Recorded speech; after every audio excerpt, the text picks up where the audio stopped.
안녕하세요. 마음속에 감동이 있습니다. 오늘 호산나 찬양대하고 시온 찬양대, 연합 찬양대가 불러주는 찬양 들으면서 그냥 마음이 뭉클하고 그리고 왜 이렇게 잘하시는 거예요? 작년에도 그런 느낌을 받았는데요.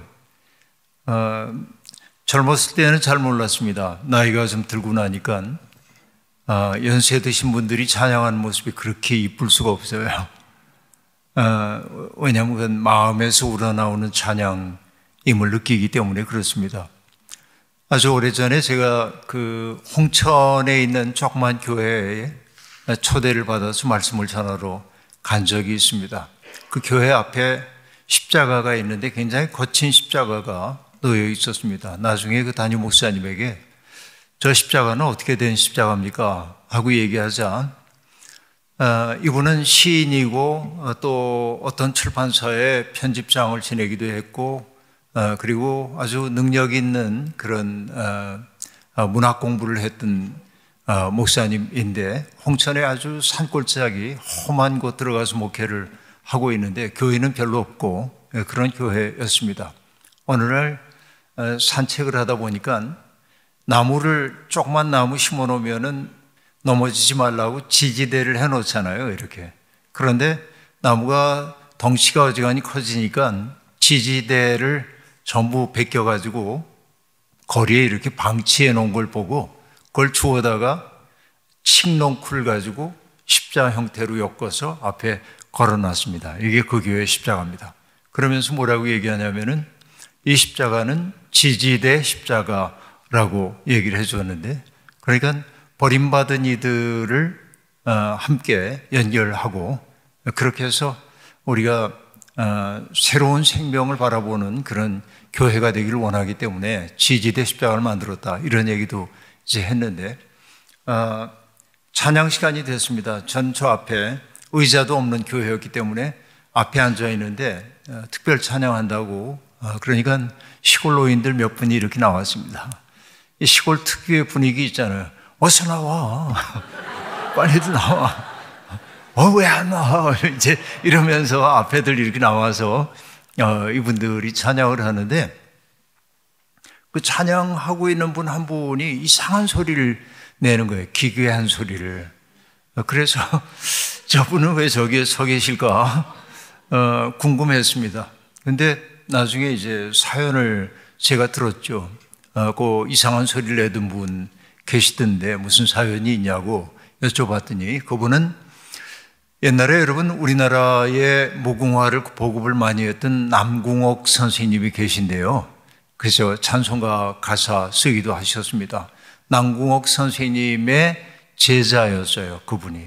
그러니까 이 남궁옥 선생님이 민족혼을 심어주셨기 때문에 이 학생 시절에 반일 운동을 하다가 일경에게 잡혀가지고 매를 맞고 그래서 고막이 다 터지고 청력을 상실한 분입니다. 그런데 일평생 주님의 교회를 다니는데 아주 어린 시절에 불렀던 찬송가에 대한 어렴풋한 멜로디의 기억만을 가지고 있는데 그러니까 정확한 음을 낼 수가 없죠. 안 들리니까 아무것도. 그러니까 이분은 그냥 그래도 충만하게 부릅니다. 제가 그 노래 듣고 은혜 받았잖아요. 그러니까 정말 찬양 잘하는 사람들이 있거든요. 노래를 잘하는 사람들이 있죠. 근데 우리가 어떤 때 은혜를 받냐면 노래를 잘할 때도 은혜를 받지만 찬양을 마음을 다해 부를 때 은혜를 받고 하는데 하물며 오늘은 정말 잘 부르셨어요. 그래서 우리가 은혜 충만하고 그냥 이렇게 연세 드신 분들이 찬양하는 모습이 얼마나 이쁜지 모르겠습니다. 우리 산타 클라라 교회가 세워진 지 50년이 되었고요. 생각해 보면은 제가 성인이 되어 산 지가 50년이 됩니다. 올해가. 그러니까 제가 성인 된 지 50년 되는 해이기도 한데요.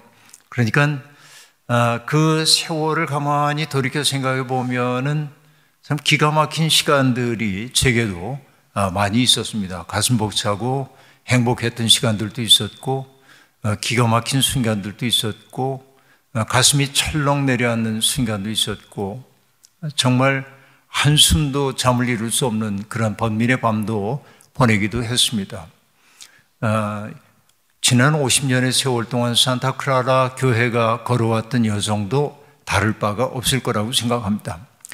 나무로 얘기하자고 한다면 덩치가 꽤 커졌는데 나무가 그래서 든든히 서 있는 것 같은데 어떤 때는 세차게 불어오는 바람을 견뎌내야 할 때도 있었고 또 어떤 때는 가지가 부러져 나가는 고통을 당하기도 하고 그래서 찢겨진 가지에 빗물 같은 게 스며들어서 좀 부분적으로 썩는 그런 모습을 보이기도 하고 또 더 이상의 상처를 내지 않도록 하기 위해서 나무들이 수지 혹은 수액을 내가지고 감싸서 여러분 나무 보면 잘려진 상처 부분에 혹처럼 이렇게 나와 있는 부분들이 꽤 많잖아요. 그걸 우리말로 옹두리라고 얘기를 하는데 옹두리도 제법 많아졌을 거예요. 산타클라라 교회에. 그런데 오늘 여러분 이 자리에 계십니다. 이게 얼마나 고마운 일인지 그렇죠? 나와 생각이 다른 사람들도 있고 지향이 다른 사람들도 있는데 그런데 우리가 하나의 교회 그리스도의 몸을 이루어 오늘까지 풍상을 겪어내면서 이 자리에 있다고 하는 거 이거 얼마나 거룩한 일인지 모릅니다. 그러기 위해서는 이 자리에 계신 분들의 헌신이 있었죠. 여러분 기도하셨고 헌금하셨고 그리고 교인들이 겪고 있는 눈물 때문에 함께 아파하고 함께 기뻐하고 격려하고 이것이 여러분들의 제2의 고향이었잖아요. 그리고 여러분은 내 마음과 조금 다른 부분이 있다 할지라도 떠나지 않고 이 자리를 지키고 있잖아요. 그래서 저는 여러분들께 감사의 박수를 올려드리고 싶어요. 여러분 모두에게 정말 그냥 고마워요. 여러분들이 그러시는 게 너무 고맙고 이 교회라고 하는 게 이렇게 연결되어 가는 거라는 생각이 드는데요.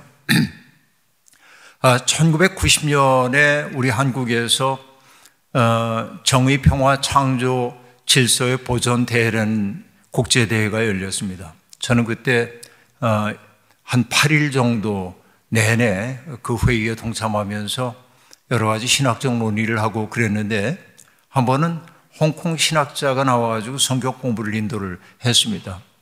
1990년입니다. 그때 그가 뭐라고 얘기하냐면 당시에 홍콩이 이젠 영국령이었다가 중국으로 돌려줘야 할 때가 다가오고 있었습니다.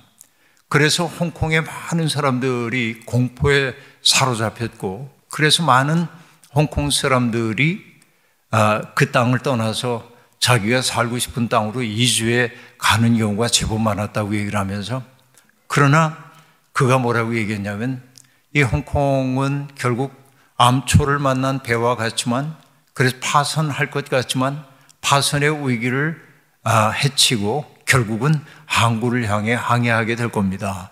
그러면서 그분이 아주 눈물겹게 저들의 푸르른 솔잎을 보라 그 노래를 불렀던 기억이 납니다. 여러분들도 때때로 위기가 우리에게 찾아올 때도 있지만은 그러나 그 위기를 넘어서서 더 큰 세계, 아름다운 세계를 향해 나아갈 수 있다고 생각하고 바로 그것이 주께서 산타클라라를 불러주신 까닭이라고 생각하고 오늘 이후에 50년에서 이후 51년을 향해 나아가는 그 여정 가운데 하나님의 은혜가 여러분의 앞길을 환히 비추기를 바랍니다. 주님이 함께 하셔서 우리는 환히 열린 미래를 내다볼 수 있는 사람이 되어야 합니다. 생각이 똑같기 때문이 아닙니다. 생각이 다른 사람들이 모여서 서로를 이해하고 사랑으로 보듬어 안는 사랑의 공동체 이루는 게 주께서 우리를 불러주신 까닭이라 여기기 때문에 그렇습니다. 오늘부터 이제 4번에 걸쳐서 제가 여러분과 나누게 될 이야기는 요나서의 이야기입니다. 작년 7월에 제가 와서 나눴던 이야기를 혹시 어떤 주제였는지 기억나시나요? 룻기 얘기를 했는데요. 그래도 기억해 주셔서 감사합니다. 어떤 내용을 기억하고 있는지는 모르겠으나 어쨌든 롯기를 다뤘다 하는 거는 기억해 주셨으니 정말 감사하고, 이번에는 이제 요나서 이야기를 하게 될 텐데, 여러분 다 잘 아는 이야기죠. 요나서 이야기는 우리가 다 잘 압니다. 그래서 만만합니다. 우리가 다루기가 만만합니다. 그러나 사실 요나서가 만만하게 여겨지지만은 생각해 보면은 요나서는 굉장히 깊은 진실을 담고 있는, 자칫 잘못하면은 놓치기 쉬운 핵심 메시지가 그 속에 담겨 있고, 그 때문에 성서에서도 매우 중요한 책이라고 저는 그렇게 여기고 있습니다. 여러분, 예언자는 무엇하는 사람들이죠? 예언자는 하나님의 말씀을 전하는 사람들이 예언자입니다. 그러니까 예언서 그러면 뭐죠? 예언자들이 전하는 메시지입니다. 그러면 그 메시지 속에 담겨 있는 것은 하나님의 뜻이겠죠. 그래서 예언서는 늘 메시지가 중요합니다. 그죠? 그런데 요나서는 예언서 가운데 유일하게 메시지는 별로 안 나오고 메신저에 대한 이야기만 하는 책이 요나서입니다. 그러니까 말씀을 전하는 사람에 대한 이야기만 나와요. 그가 전하는 메시지라고 하는 것은 나중에 우리가 보면 알겠지만은 40일이 지나면 니느웨는 망한다. 히브리어로 딱 5글자밖에 없습니다. 그것이 예언의 전부입니다. 그러니까 요나서 전체는 요나가 전하는 메시지가 핵심이 아니라 하나님의 말씀을 받은 자로서의 요나가 어떤 변화의 과정을 겪고 있는지를 보여주는 게 요나서의 내용입니다. 그렇다고 한다면 하나님의 말씀을 받아 살고 있는 우리도 요나라고 하는 거울에 비추어 볼 수 있겠죠. 그러니까 요나라고 하는 사람을 통해서 우리 자신을 보는 게 이번 우리 부흥사경의 하나의 목표라고 얘기할 수 있겠습니다. 네, 여러분 생각해 보면요, 예언자로 부름을 받는다는 것은 행복한 일일까요? 아니면은 부담스러운 일일까요? 여러분, 하나님이 여러분들 예언자로 부르시려고 할 때 아멘 주여 잘 보셨습니다. 제가 아니면 누가 하겠습니까? 이럴 수 있는 분 손 들어보세요. 근데 여러분, 예언자가 된다고 하는 것은, 우린 예언자 그러면은 대단히 높여서 이렇게 얘기하고 있지만은 예언자가 된다고 하는 것은 인간적으로 보면 참 힘겨운 일입니다. 왜? 예언자는 두 가지 메시지를 전하도록 되어 있는데요. 하나는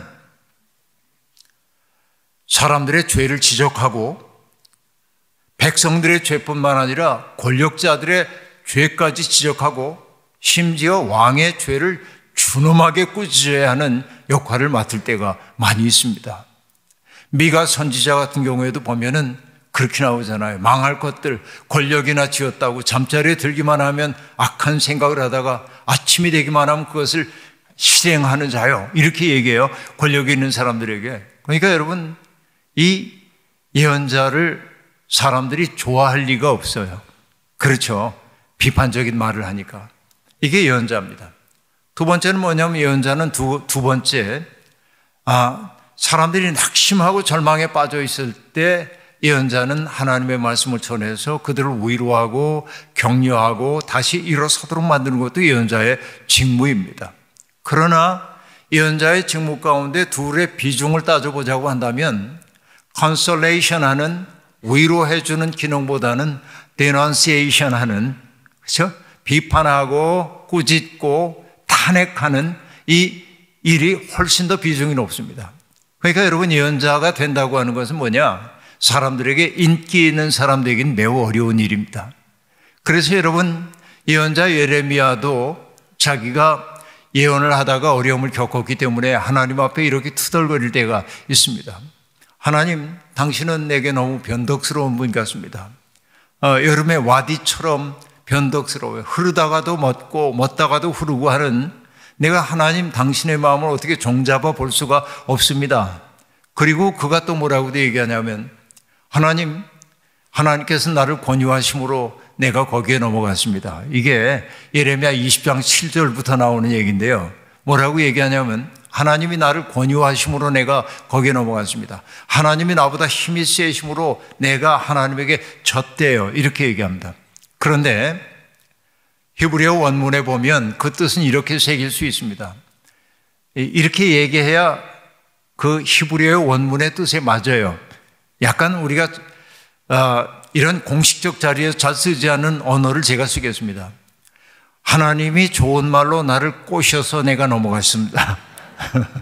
이게 히브리어에 갖고 있는 뉘앙스입니다. 하나님이 나를 좋은 말로 꼬셔서 내가 거기에 홀딱 넘어갔습니다. 이렇게 얘기합니다. 그리고 그 다음에 하나님이 나보다 힘이 세심으로 나를 이기었나이다 라고 말하는데, 이것도 여러분 팔씨름했다는 얘기가 아닙니다. 이 히브리어를 영어로 옮겨놓은 어떤 책은 뭐라고 했냐면 You raped me 그랬어요. 그러니까 하나님이 나를 강압적으로 꼼짝달싹 못하게 하고 폭력적 방식으로 나를 사로잡아 버리고 말았다, 그런 얘기입니다. 그래서 하나님의 부름을 받고 하나님의 말씀을 전했더니 어떻게 됐습니까? 인기 있게 됐습니까? 그렇지 않죠. 사람들마다 나를 보기만 하면 조롱합니다. 왜? 하는 말이 늘 좀 비판하는 말이기 때문에 그렇습니다. 가까웠던 친구들은 하나둘 등을 돌리고요, 마치 무슨 벌레 보듯 싫어합니다. 비판하는 말을 하니까. 그래서 그는 얘기합니다. 다시는 하나님의 이름으로 말하지 않으리라 작정해요. 그런데 그럴 수도 없습니다. 왜? 하나님의 마음이 내 마음속에서 불타올라, 그렇죠? 내 골수에 불타올라 견디다 못해 그만 항복하고 맙니다. 이렇게 얘기해서 예언자가 하나님의 말씀을 전할 수밖에 없는 사정을 얘기하고 있습니다. 자, 이게 예언자입니다. 그러니까 여러분, 예언자로 부름을 받는다고 하는 것은 그렇게 좋은 일은 아닌 것 같아요. 제가 신학교 들어갔더니요, 제가 감리교 신학대학을 나왔는데 들어갔더니 교가를 가르쳐 주는데 그 교가가 아주 가슴을 벅차게 하는 바가 있습니다. 광야에 소리치며 광야에 소리치며 굽은 길 곧게 하니 그 이름은 예언자, 그 이름은 예언자. 우와, 이거 듣는데 광야에 소리를 치고 굽은 길을 곧게 하는 그 이름은 예언자. 내가 예언자로 부름받은 거야? 가슴이 벅차요. 와. 근데 그게 그렇게 가슴 벅차할 일이 아니야. 쉽지가 않아요. 여러분, 목사 안수를 받을 때가 되면은 목사들이 이제 목사 안수 받는 이들이 안수를 받고 꼭 부르는 찬송이 있습니다. 예외 없이 모든 연회 때마다 보름받아 나서니 어디든지 가오리다. 근데 여러분, 저는 이제 작년이 목사가 된 지 만 40년이 되는 해였는데, 그러니까 이제 후배들이 목사 안수 받는 모습을 이렇게 보고 거기 서가지고 보름받아 나서니 40년 전에 나도 그랬지. 그리고 요 앞에 서서 그 곡을 부르는 그 막 안수를 받은 그들의 심정을 제가 알아요. 정말 부름받아 나서니 어디든지 가오리다, 이 불타는 뭐가 있었는지 모르겠습니다. 그러나 세월이 좀 지나고 나면 존귀 영광 모든 권세 주님 홀로 받으소서, 멸시천대 십자가는 제가 지고 가오리다 그러지만 이걸 뒤집기 시작하죠. 멸시천대 십자가는 주님께서 지셨으니 전기 영광 모든 권세 내가 누리게 해주십시오, 이런 마음들이 든단 말이에요.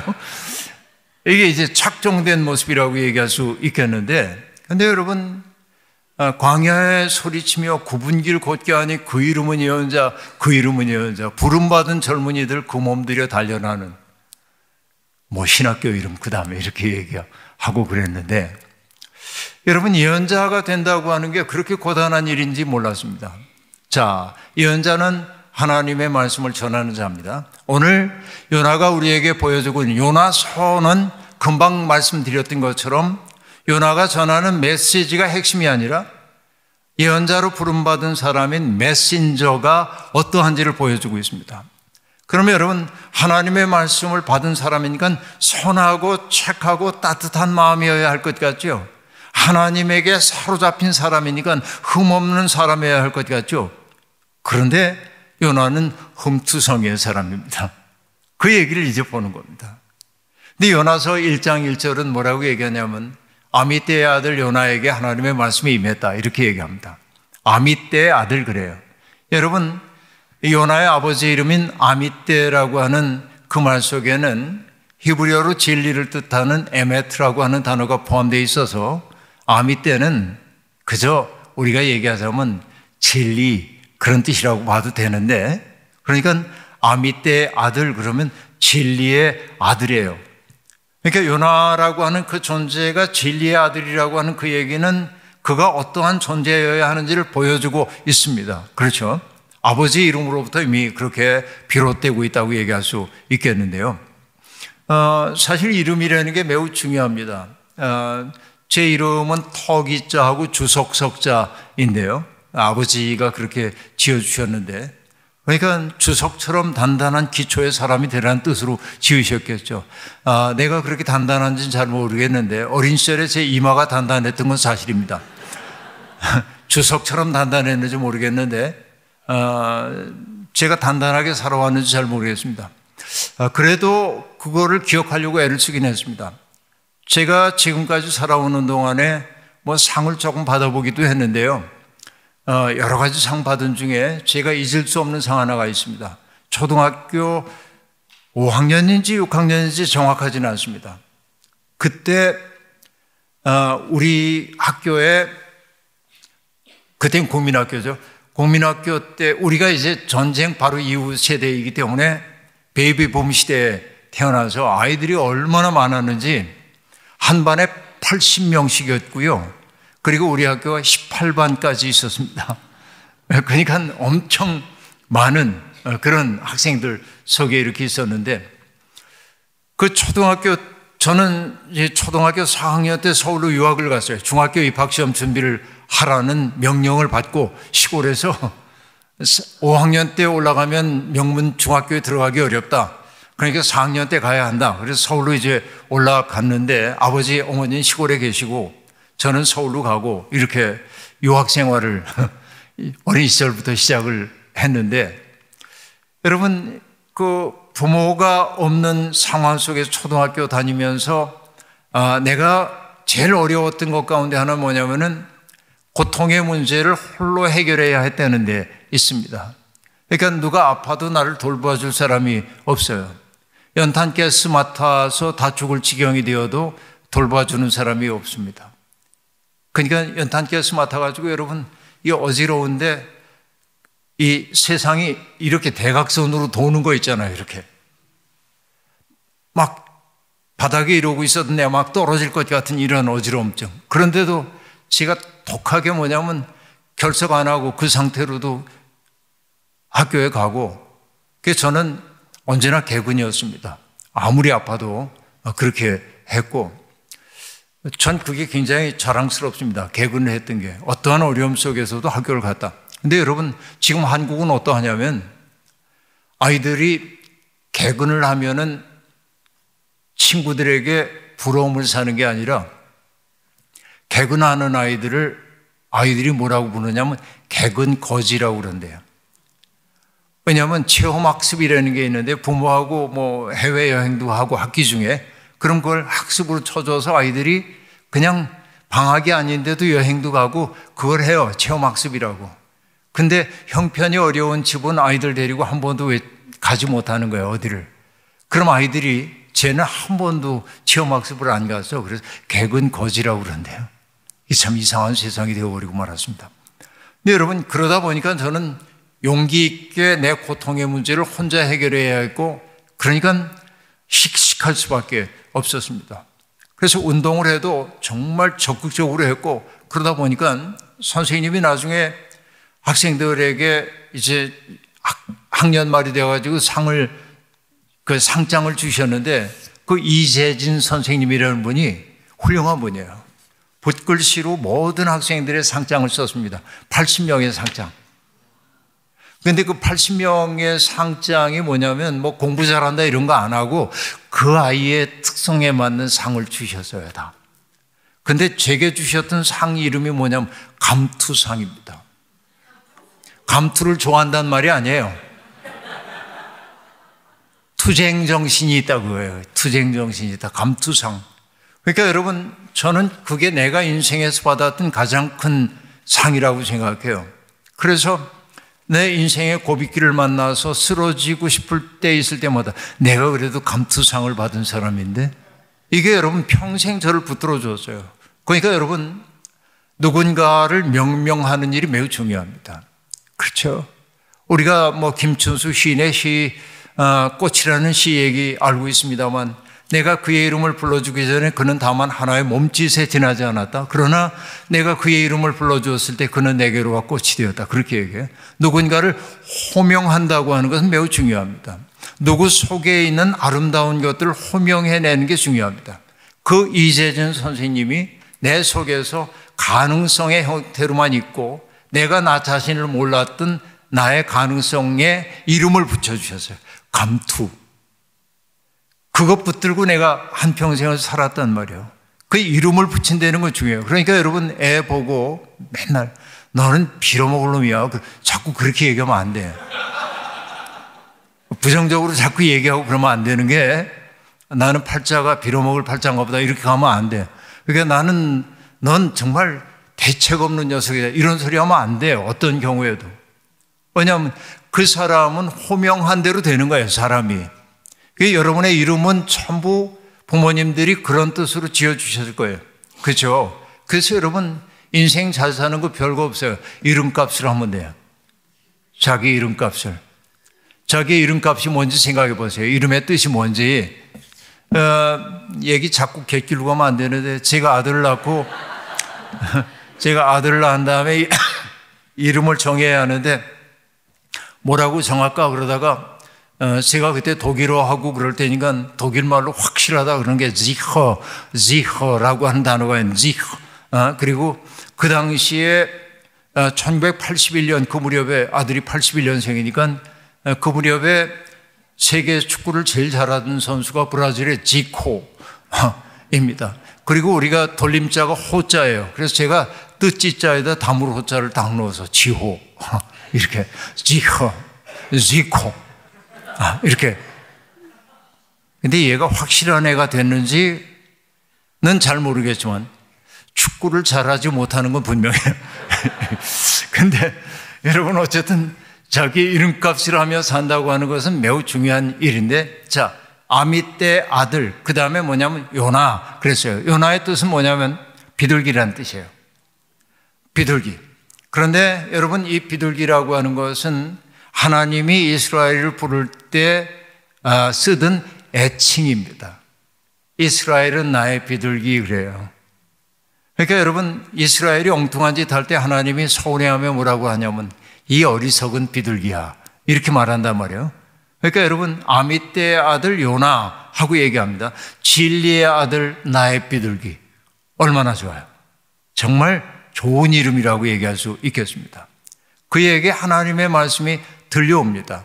자, 예언자는 뭐 하는 사람이냐면 하나님의 말씀을 경청하는 자이기도 하지만은 그보다 더 중요한 건 뭐냐면 말씀을 듣는다고 얘기할 때 우리들이 verbal language, 하나님이 요나야 그러면서 음성으로 들려주시는 얘기도 있지만은 그런 경우도 덜어 있을 수 있겠으나 대개의 경우에 하나님이 우리에게 말하시는 방식은 뭐냐면 하나님의 마음을 느끼게 만들어요. 하나님의 마음을 느끼게 만들어요. 그래서 뭐라고 하냐면 예언자를 가리켜서 하나님의 파토스를 느끼는 자야. 이 세상을 바라보면서 하나님이 어떤 마음인지를 함께 느끼는 게 예언자란 말이죠. 그러니까 하나님이 진노하는 것에 대해서 예언자도 진노하는 거예요. 하나님이 기뻐하시는 것에 대해서 예언자도 함께 기뻐하는 거예요. 이게 하나님의 파토스예요. 이걸 파토스라는 것을 정념이라고 번역할 수 있을 텐데, 감정을 뜻하는 감, 정자, 그리고 생각을 뜻하는 염, 하나님의 감정과 생각을 함께 느끼는 게 예언자란 말이죠. 그러니까 이 예언자에게 들려온 말씀인지 감정인지 모르겠으나 뭐라고 얘기하냐면 저 니느웨의 악독이 내게 들려왔다. 저 큰 성읍 니느웨의 악독이 내게 들려왔다라고 얘기합니다. 우리가 알고 있는 하나님은 참 놀라운 분이신데 어떤 분이시냐면 땅에서 들려오는 소리에 민감한 분이다 하는 얘기입니다. 여러분, 저는 가끔 외람된 얘기인지 모르겠지만은 하나님 죄송합니다, 용서하소서, 하나님이 딱하게 여겨질 때가 참 많습니다. 어쩌자고 우리 같은 걸 만드셔서 저 고생을 하시나.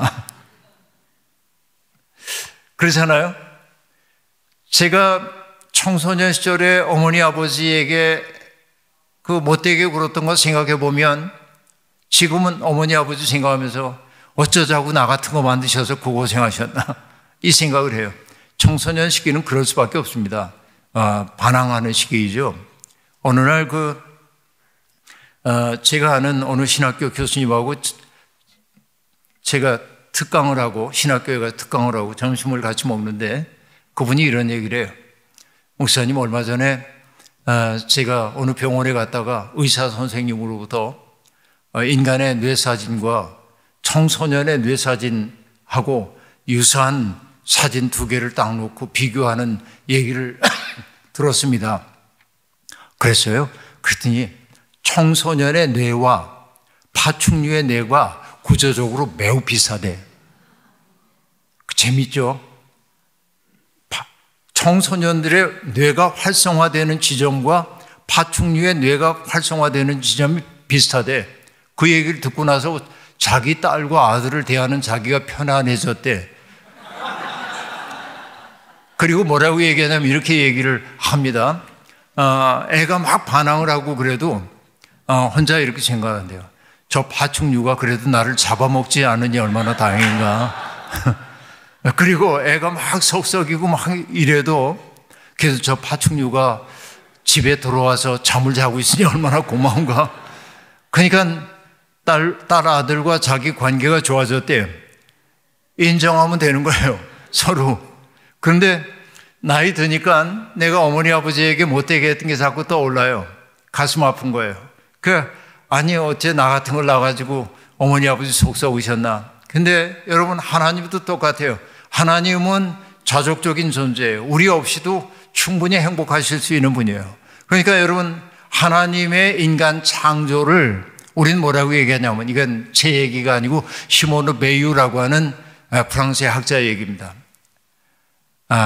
하나님의 하나님께서 자기를 축소한 거래요. 하나님의 자기 축소. 이게 창조래요. 그러니까 여러분, 하나님은 인간을 만들어 놓으심으로 인간 때문에 애를 태우기 시작하거든. 이게 창조주의 비애입니다. 그러니까 여러분, 우리가 하나님으로부터 비롯된 생명임을 분명히 믿고 있는데, 그 때문에 우리 때문에 하나님은 기뻐하기도 하고 우리 때문에 아파하시기도 해요. 이게 성경이 얘기하고 있는 하나님과 인간의 관계입니다. 그러니까 하나님은 땅에서 들려오는 소리에 민감하신 분입니다. 출애굽기의 서장에서 우리가 하나님이 모세를 만나가지고 하셨던 말씀도 기억하고 있는데요. 하나님이 모세에게 뭐라고 말씀하시냐면, 나는 내 백성 이스라엘이 신음하는 소리를 들었고 내 백성이 얼마나 어려움을 겪고 있는지도 눈으로 보아서 알고 있다고 말씀하십니다. 땅에서 들려오는 신음소리를 들으시고 거기에 반응하실 수밖에 없는 게 사랑이란 말이죠. 그러니까 지금 하나님이 지금 요나에게 어떤 심정을 주셨냐면, 저 큰 성읍 니느웨의 악독이 내게까지 상달됐다. 그 땅에서 악한 일들이 자행되고 있어가지고 사람들이 신음하는 그것을 내가 바라보면서 이제 내 마음이 너무 아파졌다고 그렇게 얘기하고 있습니다. 그러니까 너는 가서 그 성에 내 말을 전해라 라고 얘기합니다. 그런데 여러분, 니느웨라고 하는 그 도성은요, 아수르의 수도였는데, 아시리아의 수도인데, 아시리아는 여러분 이 메소포타미아 문명권에서 발흥했던 문명 가운데 가장 잔인한 문명이었습니다. 바벨론도 있고 그 이전에 수메르, 아카드 문명, 이런 문명들이 많이 발흥했지만은 이 아수르는 잔혹했습니다. 사람들의 사지를 자르는 건 보통이고 사람들의 살갗을 벗기기도 하고 온갖 짓들을 자행했어요. 이게 기록으로 다 남아 있습니다. 그러니까 이 니느웨는 공포로 주변을 다스렸어요. 그러니까 여러분, 이 아시리아에 의해서 북왕국 이스라엘도 망했고 남왕국도 어려움을 겪어요. 그러니까 니느웨라고 하는 것은 듣기만 해도 여기에 소름이 돋는 그런 존재들입니다. 그런데 하나님의 말씀이 임한 거예요. 전 니느웨의 악독이 내게까지 들려왔다. 그러니 너는 말씀을 전해라고 얘기하자 요나는 어떤 판단하냐면, 니느웨가 망할 때가 왔구나. 하나님이 지금 바라보기에 악독이 가득 차 있으니까 옛날에 소돔과 고모라 성을 멸망시킨 것처럼 이제 하나님이 이 니느웨를 심판하실 때가 왔구나 생각해요. 그러나 요나는 가서 말씀을 전하라고 하나님이 하셨음에도 불구하고 말씀 전할 생각이 없습니다. 왜? 요나 생각엔 뭐예요? 니느웨는 망해야 돼. 근데 요나는 뭘 알고 있습니까? 자기가 메시지를 전했을 때 만약에 니느웨 사람들이 참여한다고 한다면 하나님이 멸망시키려던 계획을 철회하실 수도 있다는 것을 요나가 알고 있어요. 근데 여러분, 여기에서 한 가지 매우 중요한 사실이 등장합니다. 예언자들이 전하는 메시지가 그대로 일어나는 것이 예언의 성공일까요? 아니면 예언자의 메시지가 이루어지지 않는 게 성공일까요? 자, 답은 간단합니다. 예언한 대로 이루어지면 성공처럼 들리잖아요. 그런데 아니에요. 하나님의 예언자를 보내는 까닭이 뭐냐면 경고하기 위함입니다. 그래서 그들이 참회하고 그릇된 삶에서 돌이키기를 바라는 거예요. 그들이 돌이키면 하나님은 내리겠다고 작정했던 그 벌을 내리지 않으시죠. 그러니까 예언자의 비애는 뭐냐면 자기가 한 말이 그대로 일어나면 예언 실패야. 그런데 자기가 한 대로 일이 일어나지 않으면 자기 말이 거짓이 되는 것처럼 되는 거예요. 이게 예언자의 비애 가운데 하나입니다.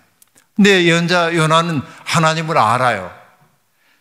저들이 만약에 참회라도 한다면 하나님이 그들을 멸망시키지 않을 것을 알기 때문에 이 예언자 요나는 뭐냐면 도망가기 시작합니다.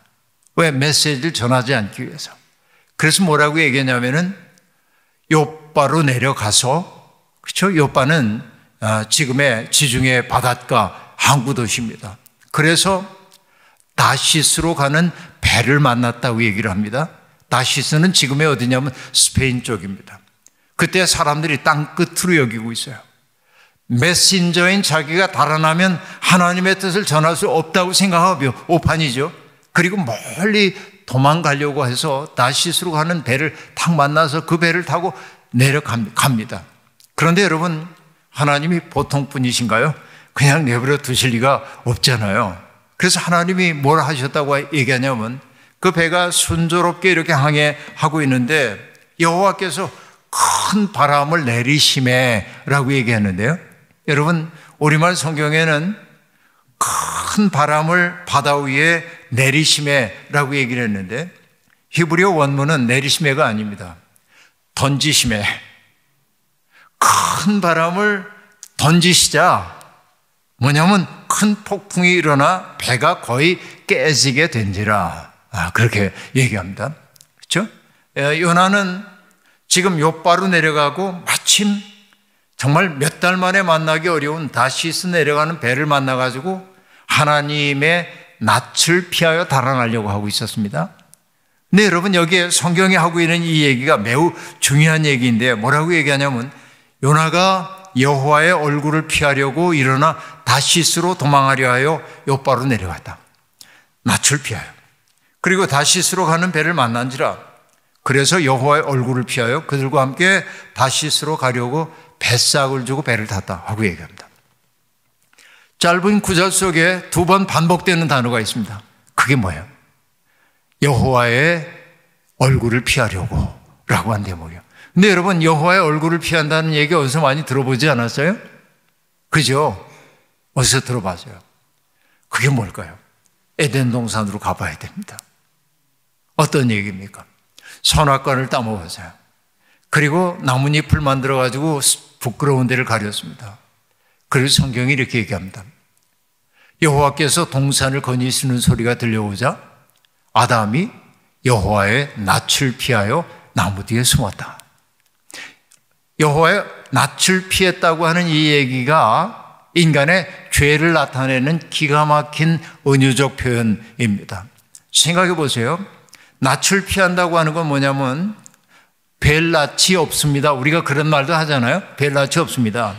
그러니까 당신을 마주 볼 그런 엄두가 나지 않습니다 하는 얘기입니다. 근데 이거 가만히 생각해 보면 내가 누군가를 사랑합니다.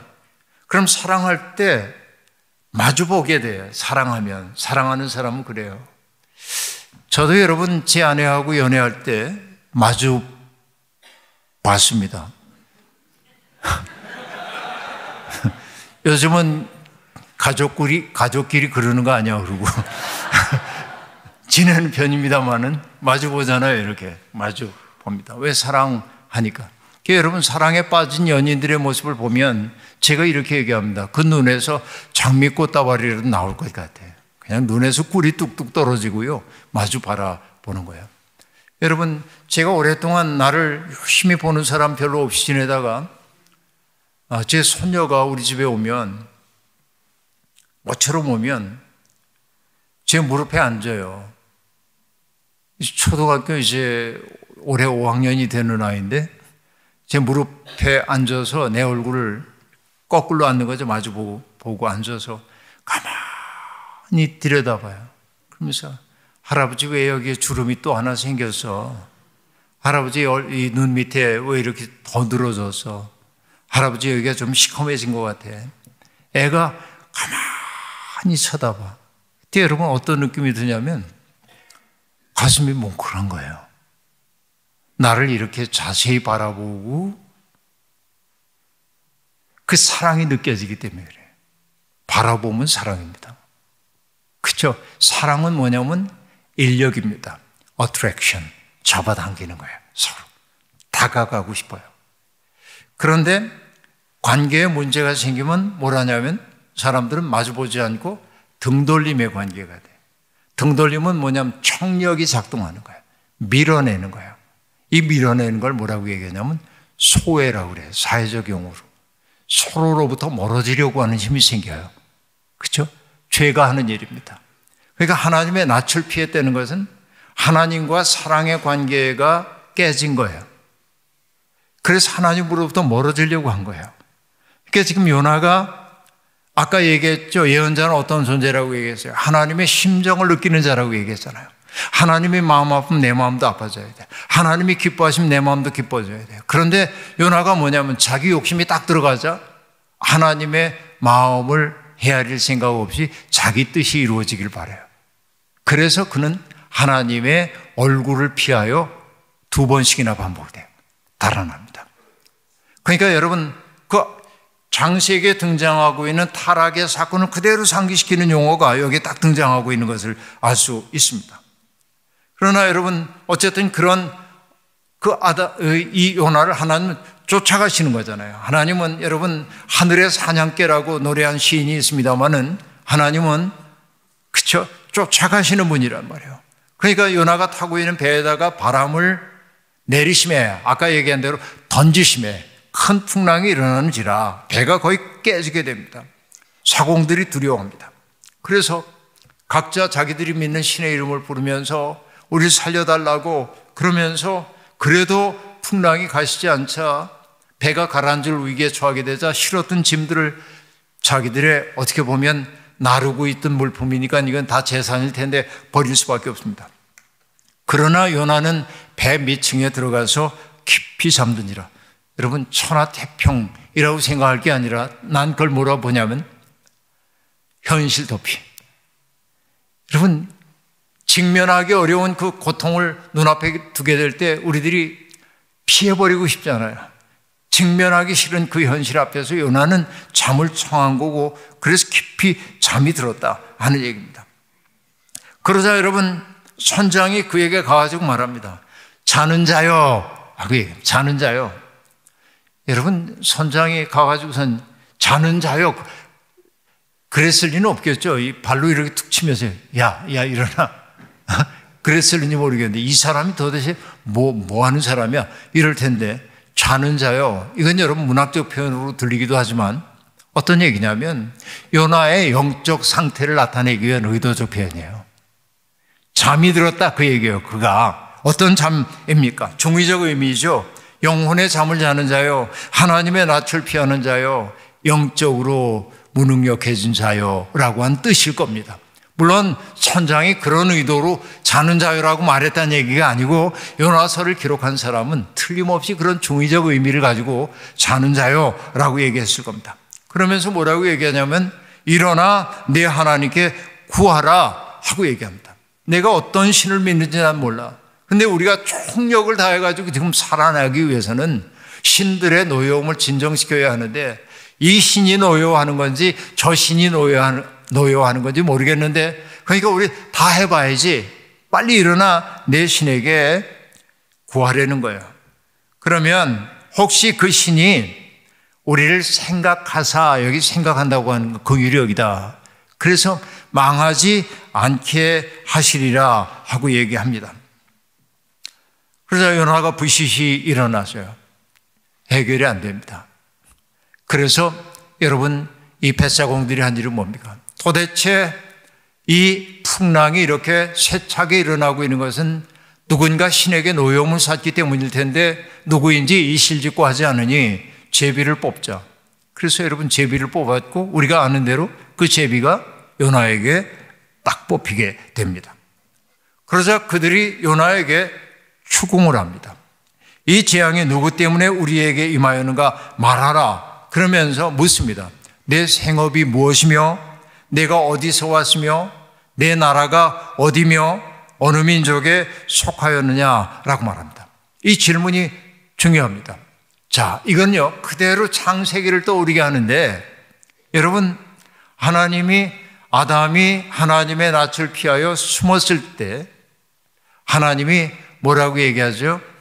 아담아 내가 어디 있느냐 그러잖아요. 아담아 내가 어디 있느냐 이 질문은 하나님이 아담이 어디 있는지를 모르셨기 때문에 하신 질문일까요? 그 전능하신 하나님이 나무 뒤에 숨어있는 아담을 찾지 못해서 못 찾겠다 그 꼴이 그런 거예요? 아니잖아요. 아시잖아요. 그러니까 여러분 내가 어디 있느냐라고 하는 말에 담겨있는 의미는 뭡니까? 내가 마땅히 있어야 할 자리에 있지 않구나라고 하는 책망이죠. 그가 마땅히 있어야 할 곳은 어디였습니까? 하나님 앞이죠. 그걸 피했다라고 하는 책망이에요. 그런데 여러분 이 이방인들을 통하여 던져진 질문, 내 생업이 뭐냐, 내 민족이 뭐냐, 내가 믿는 신이 누구냐라고 하는 것은 요나에게 그의 정체성을 돌아볼 것을 지금 요구하고 있습니다.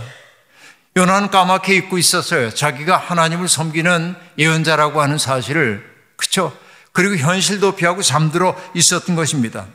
그의 정체성을 구성하는 중요한 요인들을 지금 묻고 있는 겁니다. 그러자 요나가 대답합니다. 나는 히브리 사람이요 라고 말합니다. 이스라엘 사람들이 이방인들에게 자기의 정체성을 드러낼 때 쓰는 말이 히브리인이란 말이죠. 그리고 말합니다. 바다와 육지를 지으신 하늘의 하나님 여호와를 경외하는 자요 라고 얘기합니다. 비로소 얘기해요. 하나님을 떠올려요. 하나님을 의도적으로 외면하려고 했던 그가, 하나님을 회피하려고 했던 그가, 하나님을 까맣게 잊기 위해 잠을 청했던 그가, 그 이방인들의 위기 속에서 내 정체가 뭐냐고 물었을 때 그 고난의 위기 속에서 비로소 자기의 정체를 깨닫게 되는 거예요. 그래서 그는 얘기합니다. 나는 히브리 사람이요 바다와 육지를 지으신 하늘의 하나님 여호와를 경외하는 자다라고 얘기를 하고 있습니다. 그리고 말합니다. 내가 여호와의 얼굴을 피하고 있기 때문에 이러한 어려움이 다가왔다라고 말합니다. 여러분, 이게 요나는 자기가 책임을 회피하지 않습니다. 바로 이 모든 일의 책임이 내게 있다라고 얘기합니다. 이 대목에서 그는 예언자답다고 얘기할 수 있겠습니다. 구질구질한 변명이나 합리화 없습니다. 그는 있는 그대로의 자기의 문제를 밝힙니다. 그러자 뱃사공들이 묻죠. 내가 어찌하여 그렇게 행했느냐? 그리고 여러분, 바다가 점점 흉흉해지자 더 이상 어찌할 바를 알 수 없기 때문에 그들이 묻습니다. 우리가 너희를 어떻게 하여야 바다가 잔잔해질까라고 묻습니다. 누군가를 희생시켜야 하는 그런 순간이 지금 다가오고 있는 것입니다. 그때 요나가 뭐라고 얘기합니까? 나를 들어 바다에 던지라. 그리하면 바다가 너희를 위하여 잔잔하리라. 너희가 이 폭풍을 만난 것이 나 때문인 줄 내가 아노라 라고 말합니다. 자, 요나는요, 그 이방인들의 질문을 통해 자기가 누구인지를, 자기의 정체성을 다시 한번 깨닫게 되었고, 그리고 자기로 말미암아 이 공동체 전체가 위기에 빠진 것을 알게 되고, 이제 이 공동체가 파선의 위기를 겪고 있을 때 그는 뭐라고 얘기하냐면 나를 들어 바다에 던지라 라고 얘기하고 있어요. 이걸 뭐라고 얘기하죠? responsible self, 책임적 자입니다. 책임지는 거예요. 이건 내 책임입니다. 다른 사람에게 책임을 전가하는 게 아니고 내 책임입니다. 그래서 여러분, 한때 우리가 이런 운동을 벌였죠. 내 탓이요, 내 탓이요 운동했죠. 메아 쿨파, 메아 쿨파, 메아 막시마 쿨파라고 얘기를 했습니다. 내 탓이요, 내 탓이요, 내 큰 탓이로다. 우리는 다른 사람을 탓하곤 했는데 우리가 해야 하는 거 뭐냐? 내 탓이요, 내 탓이요. 바로 나 때문에 이런 일이 벌어졌습니다. 여러분, 이게 책임적 자아인 거예요. 그렇죠? 그러니까 나를 던지라고 얘기합니다. 그러나 여러분, 사람을 희생시킨다고 하는 것은 여간 어려운 일이 아닙니다. 그래서 그들이 힘써 노를 저어 배를 육지로 돌리려고 하지만 바다가 점점 더 흉흉해지는 거예요. 이 뱃사람들은 인간적인 데가 있습니다. 차마 어떤 사람을 희생시킴으로 살아나는 일을 하면 안 되지. 어떻게든지 우리 방식대로 한번 해결해 보자라고 노력합니다. 그래도 결국은 이 문제를 해결할 능력이 없다고 생각할 때 그들은 마지못해 하나님께 기도합니다. 여호와께 구하고 구하오니 이 사람의 생명 때문에 우리를 멸망시키지 마옵소서. 무죄한 피를 우리에게 돌리지 마옵소서.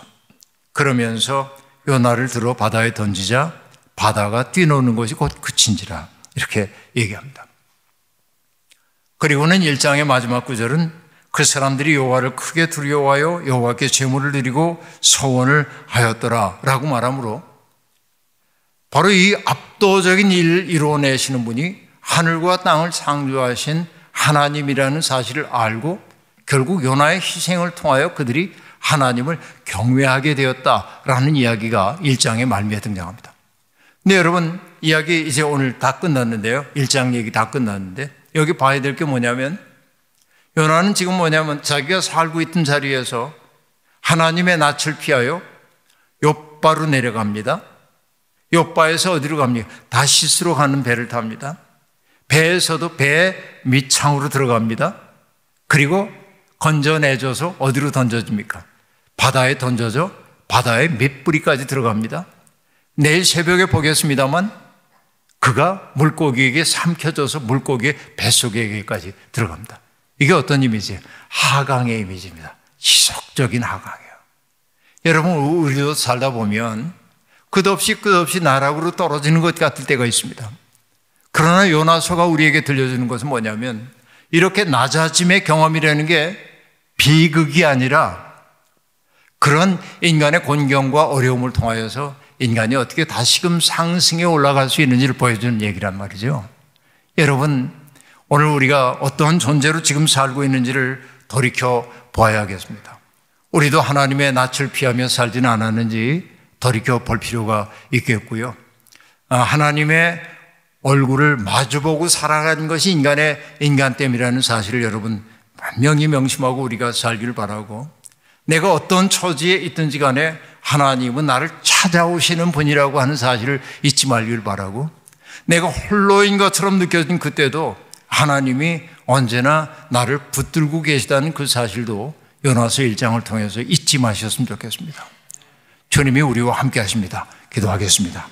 자비로우신 하나님, 오늘 이 저녁에 우리 산타클라라 교우들과 또 함께 예배에 동참한 모든 이들이 요나서 1장을 통하여서 우리 자신의 모습을 돌이켜 보았습니다.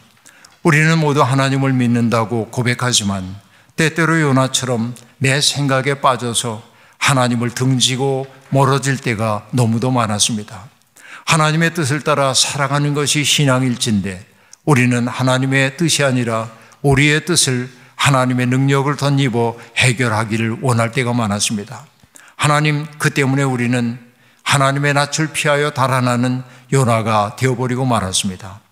아미떼의 아들 요나, 진리의 아들이라고 불리웠던 그 성도라고 부름받은 우리들, 하나님의 아들과 딸이라 부름받은 우리들이 요나처럼 하나님을 피하여 달아났던 삶이라고 한다면 우리를 긍휼히 여기시옵소서. 그래서 우리가 누구인지를 다시 한번 일깨워 주시고 우리가 하늘과 땅을 지으신 하나님에게 속해 있는 존재임을 한순간도 잊지 아니하게 도와주옵소서. 예수님의 이름으로 기도하옵나이다. 아멘.